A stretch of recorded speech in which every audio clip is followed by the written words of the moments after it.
that we wanted to provide opportunities and in more inclusive environments for adults with intellectual and developmental disabilities.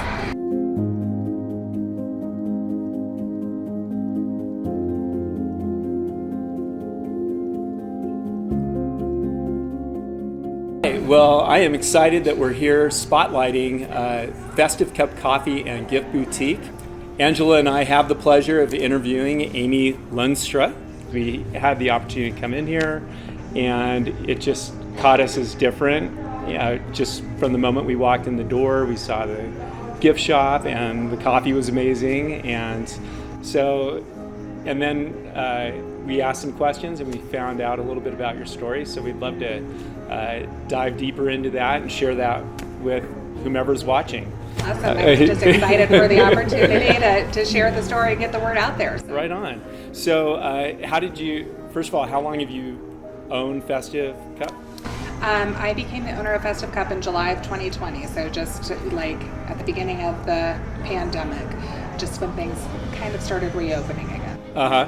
And then how long was the business open prior to that? The business was here. They would just had their 8-year anniversary in June.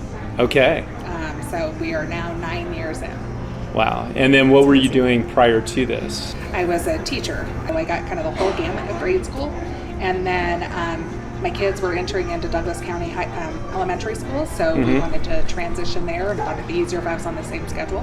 So I started working at Thunder Ridge High School as one of the severe needs paras. So I work with high school students with intellectual and developmental disabilities for 8 years. And how did that prepare you for this business? For this, so the parents, the individuals we supported at the high school kind of prompted me to think outside the box a little bit more, and that we wanted to provide opportunities and in more inclusive environments for adults with intellectual and developmental disabilities. And so I just didn't know how it was going to happen. And then Don and Tony, the previous owners here at Festive Cup, their daughter was in my program at Thunder Ridge High School for 5 years, so I got to know Don and Tony pretty well. And when they were looking to retire, they thought of me. And it all just kind of fell into place. Wow. We employ individuals with and without disabilities.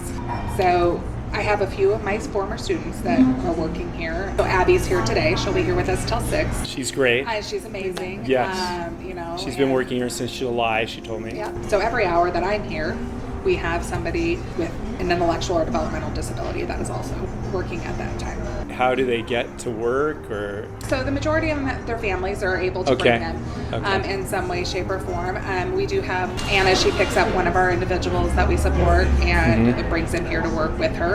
And then he's here during that duration of 3+ hours, and then she takes him home as well. So if somebody wants to work, we're going to find a way to get him here and get him to work. And then we want it to be the right fit. That we want them to enjoy being here and feel what it is to have a job.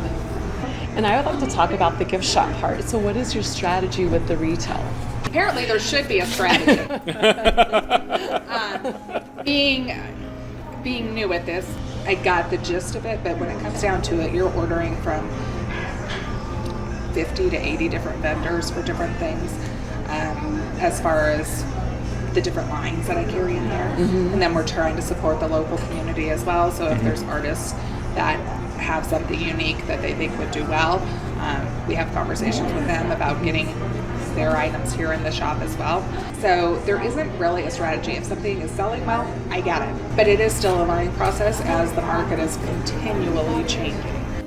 There's no way you can walk in here needing something for someone and find it, whether it's shaving, knives, body lotion, You can cards. get your body lotion and a baking dish and a nice necklace for someone, and boom, your shopping's done. Has the pandemic impacted your inventory? Yes. I would say at the beginning of the pandemic, this last holiday season, I didn't see any shipping issues or delays, which was weird. And this season, it's been ridiculous. One of the candle lines, their candles made it to the dock, but the lids were on a different ship, so they never got the lids for the tops of the candles. So I'm not getting my candle order. Wow. So just little things like that. And had that not happened, we wouldn't have found these awesome Hunter's Hope soaps from Colorado Springs. Mm-hmm. There are candles that are poured by adults with special needs in Colorado Springs. And so now we're supporting another local community business on a mission. So it turned out for the better, and they're killing it so much better than my other candles were. We've got them right over here. There's a little flyer that goes with them. Their mission is there. And the great thing about Hunter's Hope soaps, they're named after Colorado towns. I'd like to ask about the coffee and where do you source your coffee beans, because it is delicious. The coffee comes from a roaster in Iowa, small business, family-owned, Friedrichs Coffee, and we love them. They've been absolutely wonderful. We also use an Ely brand for our cold brew, which is my favorite thing on the face of this planet. We offer literally everything. So if you're going to some of the big chains for your special Italian sodas or maybe your energy drinks, which we'll hopefully be getting soon, we can pretty much make any of that here.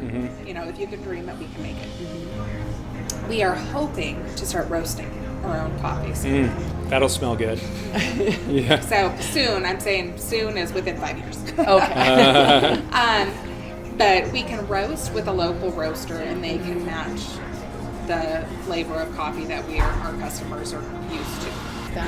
We really appreciate the community and how they've kept us going during this pandemic. Without the support of everybody, honestly, we probably wouldn't still be here. So thank you to the Douglas County community, and those reviews that everybody are giving, that we get people in all the time that say, I did a Google search, or I did a search on Yelp, or I did a Facebook search, and it works. Came here because of your reviews.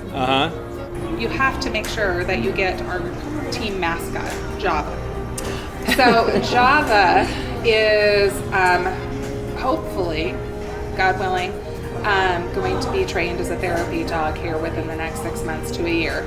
She's a soft-coated wheat terrier, so they take a little bit longer, but she is the least amount of Wheaton anybody that knows a Wheaton has seen when she's here.